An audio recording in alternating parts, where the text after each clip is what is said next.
আসসালামু আলাইকুম এভরিওয়ান, সবাইকে ওয়েলকাম করছি নতুন একটা রেসিপি দেখার জন্য। ভিন্ন স্বাদের একটা পিঠার রেসিপি নিয়ে চলে এলাম। সামান্য কয়েকটা উপকরণে এই মুচমুচে রসালো পিঠাটা বানানো যায়, না দেখলে বিশ্বাস করবেন না। এই পিঠাটা দেখতে যতটা সুন্দর, খেতে তার থেকেও বেশি টেস্টি। আমি আশা করছি আপনাদের কাছে আমার এই রেসিপিটা ভালো লাগবে।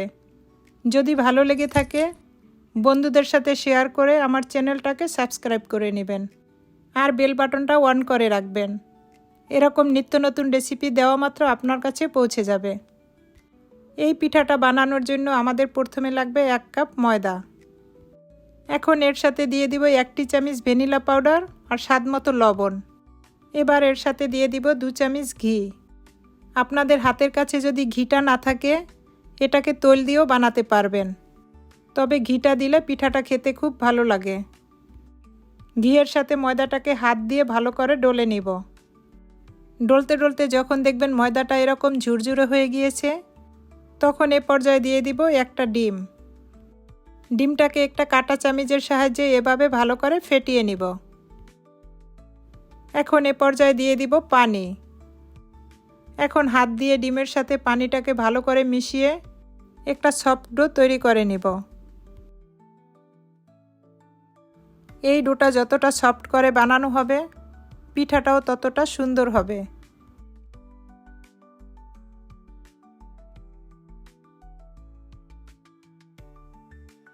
এভাবে হাত দিয়ে ডলে এই ডোটাকে আমি 10 মিনিটের জন্য রেস্টে রেখে দিব। এই ফাঁকে আমি পিঠাটার জন্য শিরাটা তৈরি করে নেব। আমি এখানে একটা ক্যারামেলের শিরা বানিয়ে নিব। প্রথমে 1 কাপ চিনি দিয়ে একটু ক্যারামেল বানিয়ে নিব। এখন এর সাথে দিয়ে দিব 1/2 কাপ পানি। এখন এটাকে অনবরত নাড়তে থাকব যতক্ষণ পর্যন্ত চিনিটা গলে না আসে। এই শিরাটা পাতলা হবে না, একটু আঠালো ধরনের শিরাটা বানিয়ে নিব। আপনারা যদি শিরাটায় ক্যারামেল না করতে চান, তাহলে একটু ফুড কালার দিয়েও এই শিরাটা বানিয়ে নিতে পারবেন। শিরাটাকে আমি এর থেকে আর ঘন করব না। এখন আমি শিরাটাকে নামিয়ে নেব। 10 মিনিট পরে আমি ফিরে এলাম। এখন আমি ডোটাকে আরেকটু হাত দিয়ে ভালো করে ডলে নিব। এখান থেকে আমি অর্ধেকটা ডো নিয়ে হাত দিয়ে ভালো করে ডলে নিব। এই ডোটা যতটা ভালো করে ডলা হবে, পিঠাটাও ততটা সুন্দর হবে। এখন এখান থেকে আমি অর্ধেকটা ডো নিয়ে একটা রুটি বেলে নিব।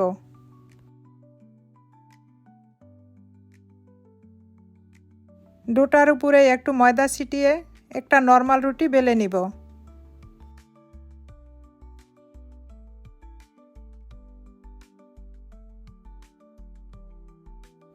রুটিটার এ পর্যায়ে ময়দা ছিটিয়ে রুটিটাকে ভাঁজ করে নিব।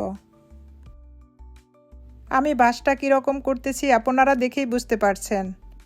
আমরা যে পরোটার ভাঁজটা দেই, সেই একই নিয়মে আমি ভাঁজটা করে নিচ্ছি।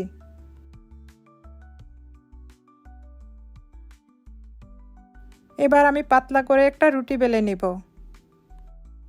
এই রুটিটা যতটা সম্ভব পাতলা করে বেলে নিতে হবে।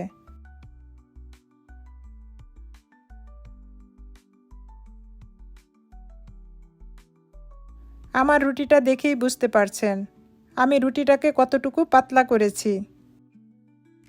এখন রুটিটাকে একটা কাটার দিয়ে সাইডটাকে এরকম স্কোয়ার করে কেটে নিব। স্কোয়ার করে কেটে নেওয়া হলে এখন রুটিটার মাঝ বরাবর কেটে নিব। এখন এখান থেকে 1 পিস নিয়ে পিঠার শেপটা করে দেখাবো। এখন রুটিটার মাঝখানে সমান করে 8টা দাগ কেটে নিব। প্রতিটা পিস যখন এক সমান হবে, পিঠাটা দেখতেও সুন্দর লাগবে। আমি কিভাবে কাজটা করছি আপনারা দেখেই বুঝতে পারছেন। এই কাজগুলো মুখে বলার থেকে দেখেই খুব ভালো করে বোঝা যায়। প্রতিটা পিস এভাবে হাত দিয়ে আলাদা করে নিব। এখন এটাকে একটা ভাঁজ করে নিব। ভাঁজ করে সাইডটাকে এভাবে আটকিয়ে দিব। এখন এটাকে আবারও ভাঁজ করে দিব। সাইডটাকে এভাবে আটকিয়ে দিয়ে পিঠার শেপটা করে দেখাবো। প্রথমে রুটিটার উপরে 2টা আঙ্গুল রেখে তার উপরে ভাঁজ করে নিব। অপর সাইডটাকেও এভাবে ভাঁজ করে দিব। তারপরে মুখটাকে আটকিয়ে দিব। মুখটাকে খুব সুন্দর করে আটকিয়ে দিতে হবে, না হয়তো ভাজার সময় খুলে যাবে। আমি আরও একটা পিঠা বানিয়ে দেখাবো। এভাবে মাঝখানে 8টা দাগ কেটে নিব।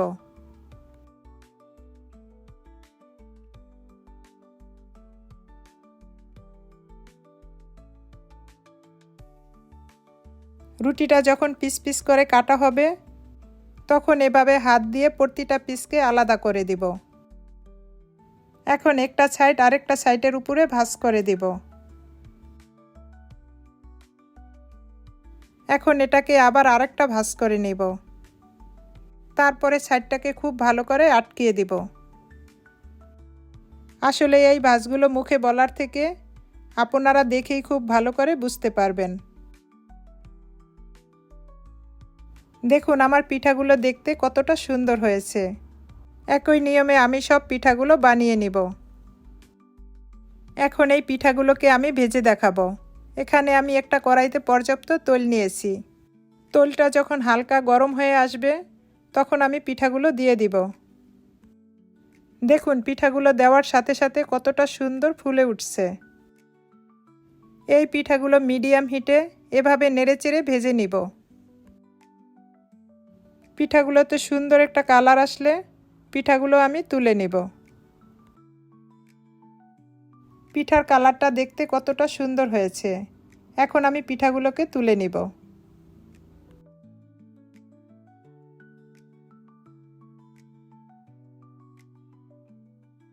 এবার আমি সব পিঠাগুলোকে ভেজে নিয়েছি।